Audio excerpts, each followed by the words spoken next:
ఈ దేశంలో అత్యధిక కాలం పాలించిన ప్రధానిగా నరేంద్ర మోడీ కొత్త రికార్డును క్రియేట్ చేశారు. 2026 జూన్ 10తో ఆయన ఎలెక్టెడ్ ప్రైమ్ మినిస్టర్ గా తొలి ప్రధాని పండిత్ నెహ్రూ రికార్డును అధిగమించారు. 1952 మే 12 నుంచి 1964 మే 27 దాకా సుదీర్ఘంగా నెహ్రూ ఈ దేశాన్ని పాలించారు. 3 సార్లు ఆయన ప్రధానిగా ప్రమాణ స్వీకారం చేశారు.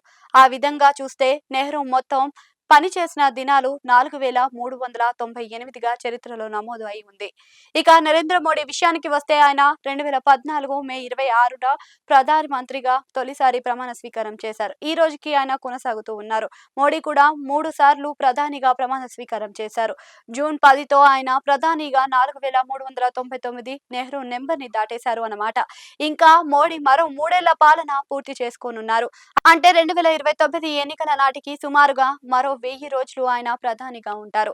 ఆ లెక్క కూడా తీసుకుంటే మోడీకి ఇప్పట్లో ఈ రికార్డు విషయంలో అధిగమించేవారు ఎవరు ఉండరు అన్నది వాస్తవం. ఇక 2029లో కూడా మోడీ గెలిచి మరో 5 ఏళ్లు అంటే 1825 రోజులుగా కూడా ఫుల్ టర్మ్ కొనసాగితే మోడీ రికార్డు శాశ్వతమయ్యి ఆశ్చర్యం అయితే లేదు. ఇంకా నెహ్రూ కంటే అత్యధిక కాలం పాలించిన ప్రధానిగా మోడీ రికార్డును సాధించడానికి మేధావులు ప్రజాస్వామ్య ప్రియులు అంగీకరిస్తూనే ఇద్దరికి పోలిక పెట్టడం సమంజసమేనా అని కూడా ప్రశ్నిస్తున్నారు. ఇలా ఎందుకు అంటే నెహ్రూ ఈ దేశానికి ప్రధానిగా ఉన్న కాలం వేరు, మోడీ ఉన్న కాలం వేరు, అప్పటి పరిస్థితులు వేరు, ఇప్పుడు ఉన్న పరిస్థితులు వేరు అని గుర్తు చేస్తూ ఉన్నారు. నెహ్రూ ప్రధాని అయ్యే నాటికి ఈ దేశ జనాభా 35 కోట్లుగా ఉంది. అయితే ఆహార ధాన్యాలకే దేశం కరువుతో ఇబ్బంది పడుతుంది. అంతేకాదు విద్య, వైద్యం, వ్యవసాయం, పారిశ్రామిక రంగం, నీటి వనరులు ఇలా ఏది చూసినా అన్ని విధాలుగా ఇబ్బందులు, సమస్యలే ఉన్నాయి. అయితే నెహ్రూ తన 12 ఏళ్ల పాలనలో పంచవర్ష ప్రణాళికలను రూపొందించి దేశానికి చేసిన సేవలు, ఆహార ధాన్యం విషయంలో స్వయంగా సమృద్ధి సాధించిన అంశాలను కూడా అంతా ఇప్పుడు గుర్తు చేస్తూ ఉన్నారు. అంతేకాదు హరిత విప్లవం, పారిశ్రామిక విప్లవం, శాస్త్ర సాంకేతిక విప్లవానికి నెహ్రూ వేసిన పునాది చూపిన దారులు కూడా గొప్పవని అంటున్నారు.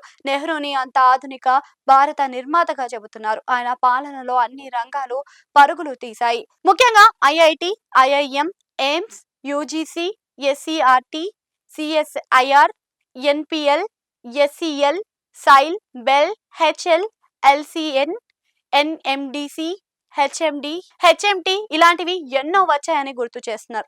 అంతేకాదు Balaam steel plant, రూర్కలా steel plant, Durgapur, బోకారో steel plant Nehru హయాంలోనే వచ్చాయని అంటున్నారు. అంతేకాదు దేశంలో అతి పెద్దదైన బక్రానంగల్ project, Hirakhand dam, Nagarjuna Sagar dam వంటివి కూడా నెహ్రూ పాలనలోనే వచ్చాయని చెబుతున్నారు. Damodar valley corporation, చాంబై valley project, Hindustan antibiotics, భారత heavy plates and vessels, magic and డాక్, DRDO, BARC, planning commission, finance commission వంటి నెహ్రూ దార్శనికతకు నిదర్శనాలుగా చెబుతున్నారు.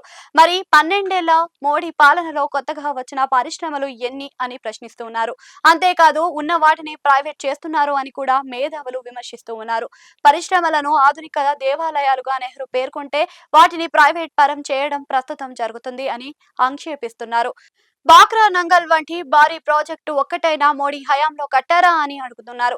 అలాగే అనేక కేంద్ర ప్రభుత్వ రంగ సంస్థలు కూడా కానీ పరిశోధనకు శ్రీకారం కానీ నెహ్రూ ఎలుబడిలోని జరిగిందంతా కూడా గుర్తు చేస్తున్నారు. అందువల్ల పని దినాలు కొలమానాలు కావని, పని తీరే ఎప్పుడు చరిత్రలో ఉంటుందని కూడా చెబుతున్నారు. మరి దీని మీద బీజేపీ వర్గాలు ఎలా బదులిస్తాయో చూడాల్సి ఉంది.